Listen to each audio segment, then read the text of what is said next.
Selamat malam, salam sejahtera bagi kita semua. Pada kesempatan ini, kita akan mempresentasikan terkait praktikum project Human Integrated System and Organizational Behavior yang beranggotakan Pak Naufal, Pak Riko, saya sendiri, Agung, Pak Irsyad, dan Pak Alvin.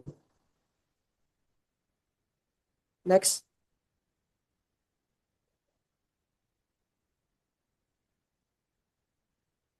yang pertama akan dibacakan oleh Mas Irsyad dan selanjutnya.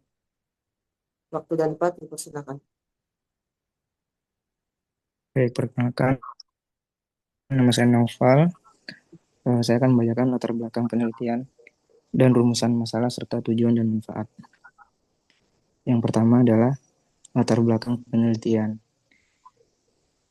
Aktivitas material handling manual masih banyak dilakukan pada proses operasional industri dan pergudangan tanpa alat bantu ergonomis.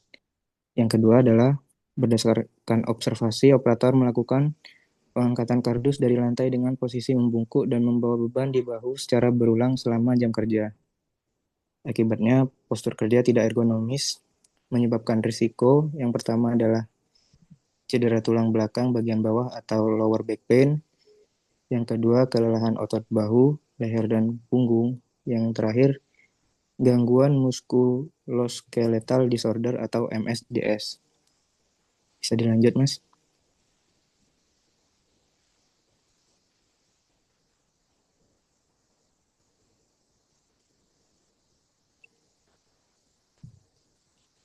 Rumusan masalah.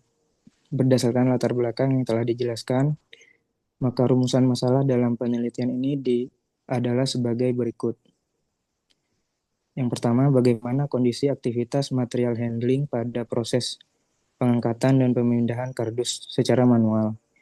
Yang kedua, bagaimana hasil analisis biomekanika pada aktivitas pengangkatan dan pemindahan kardus yang dilakukan operator. Yang ketiga, bagaimana tingkat energi consumption dan kelelahan kerja operator berdasarkan pengukuran denyut jantung selama aktivitas berlangsung. Yang keempat, apakah aktivitas material handling tersebut termasuk aktivitas yang berbahaya bagi operator?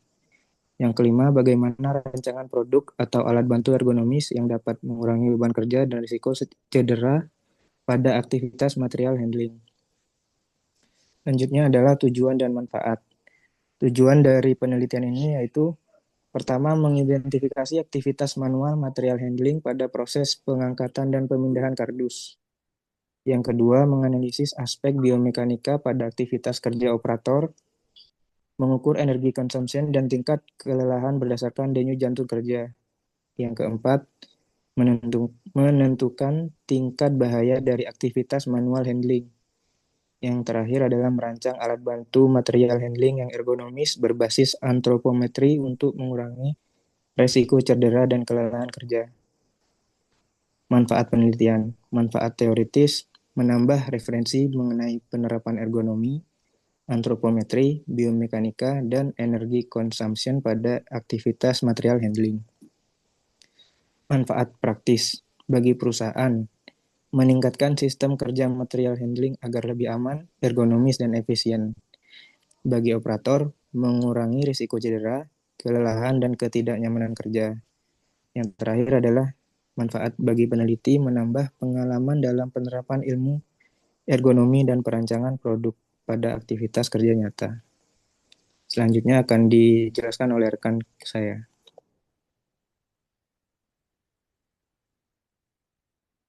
Oke, baik. Landasan teori utama penelitian antropometri, yaitu ilmu pengukuran dimensi tubuh manusia untuk perancangan produk dan sistem kerja ergonomis. Digunakan sebagai dasar desain alat bantu material handling sesuai ukuran tubuh operator. Prinsip desain yang pertama, desain untuk ekstrem, desain untuk penyesuaian, dan desain untuk rata-rata. Biomekanik dan manual material handling. Biomekanika menganalisis gaya dan tekanan pada tubuh saat aktivitas kerja. Aktivitas MMH meliputi lifting, lowering, carrying, pushing, dan pulling. Risiko utama low back pain, cedera bahu dan leher, gangguan musculoskeletal disorder, fatigue, dan energy consumption. Fatigue, kondisi penurunan kemampuan fisik dan mental akibat kerja berulang, dipengaruhi oleh beban kerja fisik, postur kerja, durasi kerja, dan lingkungan kerja. Oke, next. Metodologi penelitian. Alur penelitian, kita pertama start dari menentukan topik terkait aktivitas manual material handling pada pengangkatan dan pemindahan kardus. Identifikasi permasalahan. Mengidentifikasi postur kerja, metode pengangkatan, frekuensi kerja, dan risiko cedera operator. Studi literatur. Mempelajari teori antropometri, biomekanik, manual material handling, PTJ, and energy consumption, ergonomi, observasi dan pengambilan data, mengamati aktivitas kerja operator dan melakukan dokumentasi lapangan, pengumpulan data yang dikumpulkan, antropometri operator, yang kedua berat beban, ketiga frekuensi pengangkatan, keempat denyut jantung, kelima dokumentasi aktivitas kerja. Lalu analisis antropometri, menentukan dimensi alat bantu ergonomis berdasarkan data tubuh operator, analisis biomekanik dan MMH, menganalisis postur kerja, gaya tekanan tubuh, dan risiko cedera muskuloskeletal, analisis fatigue dan energi consumption, mengukur tingkat kelelahan dan konsumsi energi berdasarkan denyut jantung. Evaluasi risiko kerja, menentukan tingkat bahaya aktivitas kerja dan kebutuhan perbaikan sistem kerja. Perancangan produk ergonomis, merancang alat bantu material handling berbasis ergonomi dan antropometri. Analisis hasil dan pembahasan, membahas hasil dan aktivitas rancangan produk. Kesimpulan dan saran, menyusun kesimpulan penelitian dan rekomendasi perbaikan kerja. Oke, next, Mas. Oke, selanjutnya akan dibawakan oleh rekan saya. Oke, terima kasih Mas. Pada slide ini ditampilkan proses pengumpulan data untuk analisis ergonomi pada aktivitas manual handling. Data yang dikumpulkan meliputi data antropometri pekerja, data biomekanik, serta fatigue dan energy consumption. Pada data antropometri diperoleh ukuran tubuh pekerja seperti tinggi badan 168 cm, tinggi siku berdiri 102 cm, panjang lengan 72 cm, dan lebar bahu 46 cm. Data ini digunakan untuk menyesuaikan kondisi kerja dengan postur tubuh pekerja. Selanjutnya pada data biomekanik diketahui pekerja mengangkat beban 15 kg secara manual dengan frekuensi 10 kali per jam selama 4 jam dengan jarak perpindahan 8 meter dan posisi kerja membungkuk. Kemudian dilakukan pengukuran denyut jantung untuk mengetahui tingkat kelelahan kerja. Hasilnya denyut jantung meningkat dari 78 denyut per menit sebelum bekerja menjadi 118 denyut per menit saat bekerja, sehingga diperoleh DNK sebesar 40. Berdasarkan data tersebut, aktivitas pengangkatan manual ini menunjukkan adanya beban kerja fisik yang cukup tinggi, sehingga perlu dilakukan evaluasi ergonomi untuk meningkatkan keselamatan dan kenyamanan kerja. Next. Oke, di sini ditampilkan proses pengolahan data antropometri untuk merancang alat bantu kerja yang lebih ergonomis. Perhitungan pertama dilakukan untuk menentukan tinggi pegangan alat dengan rumus tinggi siku berdiri dikurangi toleransi. Dari tinggi siku berdiri 102 cm dan toleransi 5 cm, diperoleh tinggi pegangan sebesar 97 cm. Selanjutnya, lebar alat dihitung dari lebar bahu ditambah toleransi dengan lebar bahu 46 cm dan toleransi 10 cm, diperoleh lebar alat sebesar 56 cm. Kemudian diameter pegangan dihitung menggunakan diameter genggaman dikali 1,25. Dari diameter genggaman 4 cm diperoleh diameter pegangan sebesar 5 cm. Hasil perancangan antropometri ini menghasilkan tinggi pegangan 97 cm, lebar alat 56 cm, dan diameter pegangan 5 cm.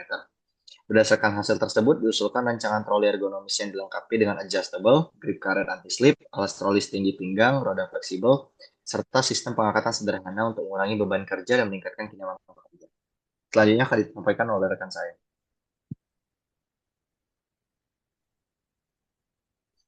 Ya, next. Ya, berikut adalah pengolahan data yang sudah dikumpulkan untuk biomekanik dan design of manual handling. Pertama terkait analisa biomekanika, pengangkatan barang, yaitu analisa gaya angkat F sama dengan M kali G, massa beban dikali gravitasi, didapatkan di angka 147,15 Newton. Kemudian analisa momen gaya pada punggung M sama dengan F kali D, gaya dikali jarak beban ke tubuh, didapatkan momen gaya 58,86 Nm yang menunjukkan bahwa tekanan cukup besar pada punggung bawah atau lower back. Yang ketiga, analisa NOSH, Recommended Weight Limit atau RWL, dengan beberapa data yang didapatkan hasil RWL-nya 10,49 kg, beban aktualnya 15 kg, yang artinya melebihi batas aman untuk pengangkatan.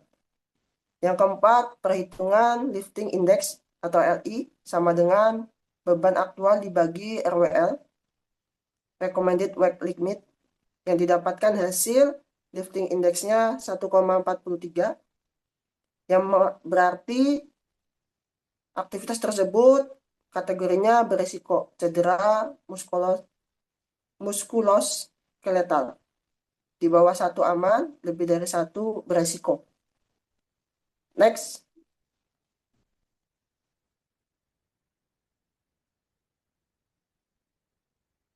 Nah, ini adalah pengolahan data, fatigue, dan energy consumption. Yang pertama, analisa fatigue and energy consumption. Yang pertama, perhitungan denyut nadi kerja.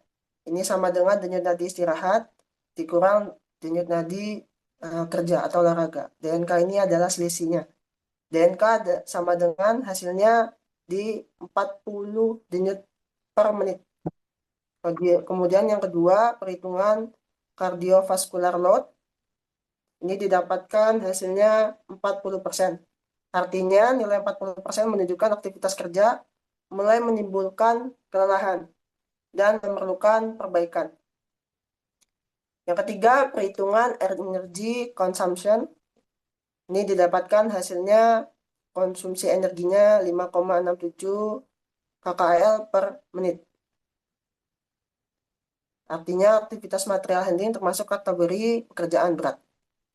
Dari hasil data yang didapatkan dan juga perhitungan yang dilakukan, ada pun beberapa usulan perbaikan. Yang pertama, menggunakan troli ergonomis. Kedua, mengurangi pengangkatan manual oleh operator. Yang ketiga, memberikan waktu istirahat yang teratur untuk operator mengangkat. Kemudian mengatur frekuensi pengangkatan. Selanjutnya, menambahkan bantalan bahu. Dan kemudian menyesuaikan tinggi kerja dengan antropometri operator. Selanjutnya akan dilanjutkan oleh rekan saya. Terima kasih. Selanjutnya adalah pembahasan dan analisa. Yang pertama adalah antropometri. Operator bekerja dengan posisi membungkuk karena barang diambil langsung dari lantai. Kondisi kerja belum ergonomis dan meningkatkan tekanan pada punggung bawah si pekerja. Data antropometri yang digunakan menentukan untuk tinggi pegangan, lebar alat, diameter pegangan. Penerapan adjustable design membuat alat lebih nyaman dan sesuai dengan dimensi tubuh operator itu. Yang kedua adalah biomekanik and manual handling. Aktivitas pengangkatan manual dan membawa barang di bahu menyebabkan tekanan tinggi pada tulang belakang, kedengan otot bahu dan leher, resiko low back pain, dan MSDS. Hasil analisis NIOSH menunjukkan beban aktual melebihi batas aman pengangkatan. Aktivitas kerja bersifat repetitif dan memiliki resiko cedera tinggi untuk operator. Yang ketiga adalah fatigue and energy consumption. Denyut jantung operator meningkat selama aktivitas kerja. Nilai persen CVL menunjukkan pekerja memerlukan perbaikan. Konsumsi energi termasuk kategori pekerjaan berat yang menimbulkan dampak kelelahan fisik meningkat, produktivitas menurun, resiko kecelakaan kerja sehingga meningkat. Yang keempat adalah perancangan produk ergonomis rancangan, yaitu troli ergonomis multifungsi. Fitur utama adalah pegangan adjustable, sistem pengangkatan sederhana, pegangan anti-slip, roda dengan rem pengunci, alas penyangga yang stabil. Kemudian adalah kesimpulan dan saran. Kesimpulan, aktivitas material handling masih dilakukan secara manual dengan posisi membungkuk dan membawa beban di bahu secara repetitif, 40 kali per shift. Hasil analisa biomekanika menunjukkan gaya angkat sebesar 147,15 Newton, momen gaya 58,86 Newton meter, RWL 10,49 kg, LI 1,43, di mana kategori tersebut berisiko cedera muskuloskeletal. Hasil analisis fatigue and energy consumption. Denyut nadi kerja adalah 40 denyut per menit, persen CVL adalah 34,18%, sehingga memerlukan perbaikan. Konsumsi energi 5,67 kilokalori per menit, sehingga kategori termasuk pekerjaan yang berat. Aktivitas kerja berpotensi menyebabkan low back pain, gangguan muskuloskeletal, kelelahan kerja, penurunan produktivitas. Solusi yang diusulkan adalah berupa troli ergonomis multifungsi dengan pegangan adjustable, sistem pengangkatan sederhana, pegangan anti-slip, roda pengunci, alas penyangga stabil. Saran, menggunakan alat bantu material handling ergonomis, menerapkan posisi kerja yang ergonomis, memberikan waktu istirahat yang cukup untuk operator, memberikan pelatihan teknik manual material handling yang benar. Terima kasih, saya kembalikan kepada Mas Agung. Siap. Terima kasih atas presentasinya terhadap rekan-rekan tentang Practicum Project Human Integrated System and Organizational Behavior pada kesempatan kali ini.